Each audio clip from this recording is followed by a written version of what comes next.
지난 2월 6일 파리 패션위크에서 발렌시아가 패션쇼가 열렸습니다. 지름 60m의 원형 공간에서 눈보라가 세차게 흩날렸습니다. 이 위에서 모델들이 얇은 옷깃을 거친 채 등장했습니다. 몇몇은 검은색 봉투를 들고서 비틀거리며 걷기도 했고요. 우크라이나에 대한 연대 메시지를 전하는 패션쇼였습니다. 패션쇼가 열리기 불과 2주 전에 러시아가 우크라이나를 침공했거든요. 인공 눈 세트는 난민들의 험난한 여정을 상징했습니다. 검은색 봉투를 든 모델들은 짐을 싸서 터전을 떠나는 난민들의 모습이었고요. 쇼 막바지에는 우크라이나 국기를 연상시키는 파란색과 노란색 의상이 등장했습니다. 패션쇼장 525개의 좌석 위에는 우크라이나 국기 색상의 티셔츠가 놓여져 있었고요. 이 패션쇼를 기획한 인물 발렌시아가의 수석 디자이너 뎀나 바잘리아였습니다. 뎀나 바잘리아가 과거 조지아 내전으로 인해 12살 때부터 난민 생활을 했거든요. 이날 바잘리아는 우크라이나 전쟁이 자신의 마음속 트라우마를 촉발했다고 전했습니다. 우리는 무기를 들고 가서 싸울 수는 없지만 브랜드를 통해 목소리는 낼 수 있다고 했고요. 발렌시아가 패션쇼는 파리 패션위크 최고의 패션쇼로 꼽혔습니다. 전 세계적으로 엄청난 반향을 불러일으켰고요. 사람들은 한 목소리로 이야기했습니다. 역시 뎀나 바잘리아다. 그가 또 한 번 전 세계 패션계를 뒤집어 놓았다.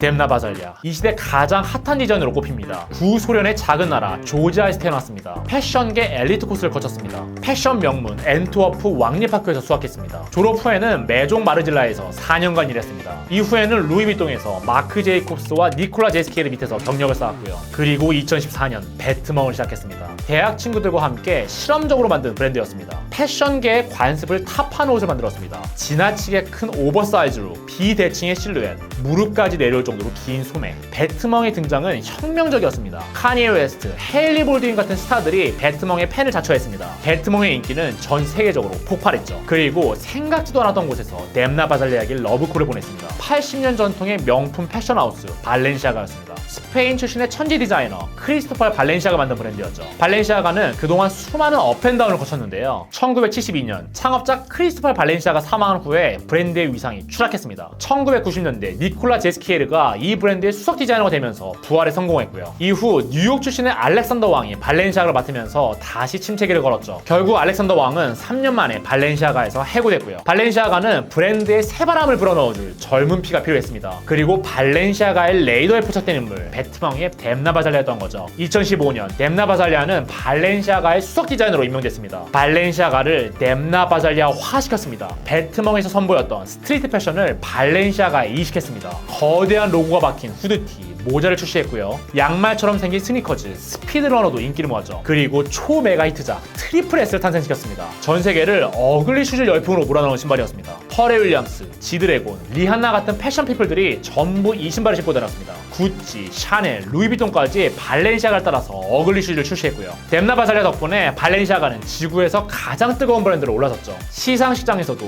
맥갈라에서도, 카니에 웨스트의 콘서트장에서도, TV쇼에서도 발렌시아가가 등장했습니다. 심지어 심슨 가족까지 발렌시아가를 입고 나왔고요. 지금 발렌시아가는 MZ세대가 가장 사랑하는 패션 브랜드로 꼽힙니다. 발렌시아가의 연수익은 2조 원이 넘고요. 이 중 70%가 MZ세대에서 나오고 있죠. 뎀나 바잘리아가 발렌시아가를 이끈 지도 어느덧 8년째인데요. 사실 저는 바잘리아의 스타일이 워낙 뚜렷해서 몇 년만 지나면 사람들이 금방 질릴 거라고 생각했거든요. 그런데 바잘리아가 매번 새로운 모습을 보여주면서 이 브랜드의 인기를 지속시키더라고요. 뎀나 바잘리아는 어떻게 낡아 빠진 발렌시아가를 부활시킬 수 있었을까요? 또 어떻게 끊임없이 자신의 리즈를 경신해왔을까요? 오늘 소개해드릴 팔리는 브랜드는 뎀나 바잘리아입니다.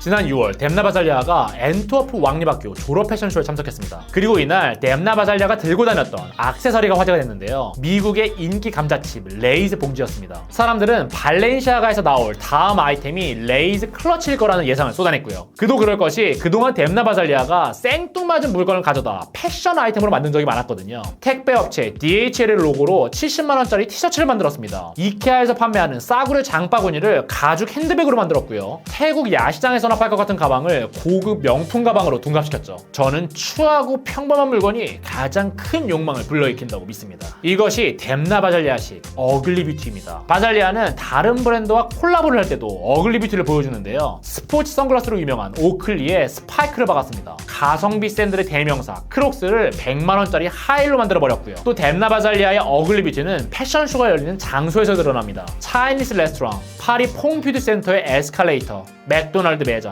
자연사 박물관 같은 곳들이죠. 또 바잘리아는 패션쇼 모델을 통해서도 어글리 뷰티를 드러냅니다. 패션쇼 무대에 한 번도 서본 적 없는 일반인들을 전문 모델과 함께 세웁니다. 노인이 등장하기도 하고 아빠 모델이 자녀를 데리고 나오기도 하죠. 뎀나 바잘리아는 자신이 어글리 뷰티를 추구하게 된 계기를 아주 심플하게 설명합니다. 전 베르사유에서 자라지 않았습니다. 저는 난민이었습니다. 그래서 저는 모든 것에서 아름다움을 찾을 필요가 있었죠. 뎀나 바잘리아의 디자인이 늘 독창적인 이유 이제 아셨죠? 가장 추하고 가장 평범한 그곳에 색다른 아름다움이 존재한다는 겁니다. 여러분도 오늘부터 주위를 잘 관찰해보시면 어떨까요? 여러분이 그동안 외면해왔던 그곳에 바로 어글리 뷰티가 숨겨져 있을 테니까요.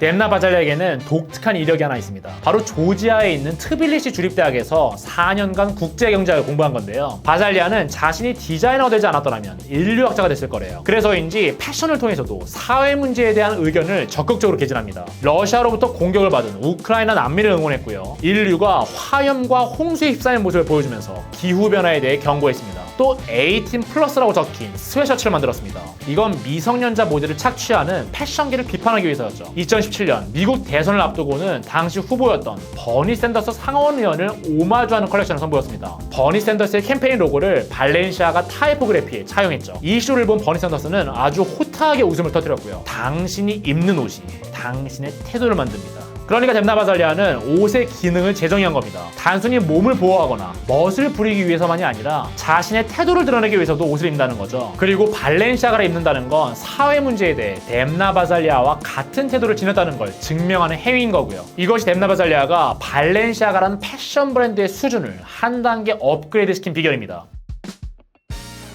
2021년 11월 뎀나 바잘리아는 또 한 번 세상을 놀래켰습니다. 무려 53년 만에 발렌시아가 오트쿠트리를 부활시켰습니다. 오트쿠트리는 기성복과 반대되는 고급 맞춤복을 뜻하는데요. 스트리트 패션의 아이콘 뎀나 바잘리아의 오트쿠트리 도전이라는 면에서 큰 화제가 됐습니다. 많은 사람들이 저를 후디와 운동화를 디자인하는 사람으로만 생각하지만 저는 그런 사람이 아닙니다. 오트쿠트리를 통해 제가 어떤 디자이너인지를 보여주고 싶었습니다.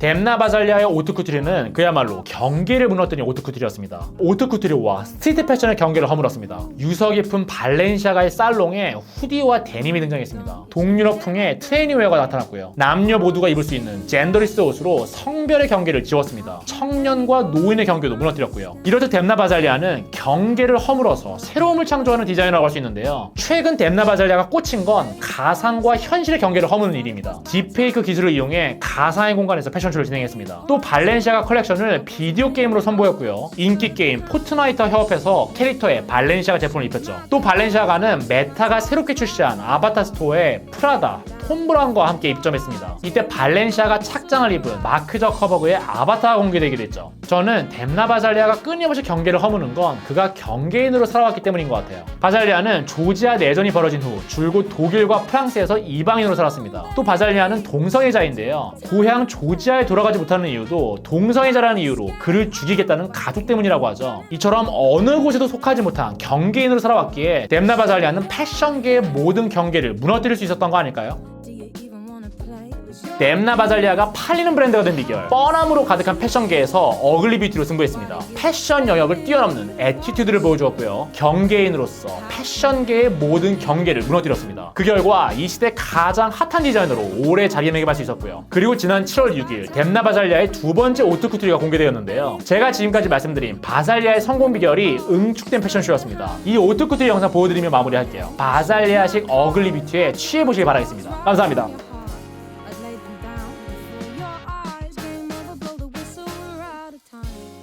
You're just using me for fun to take the win, and then we're done. I thought I meant a little more. Don't wanna play no more.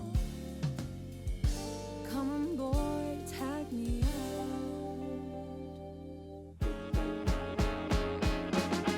8 points later.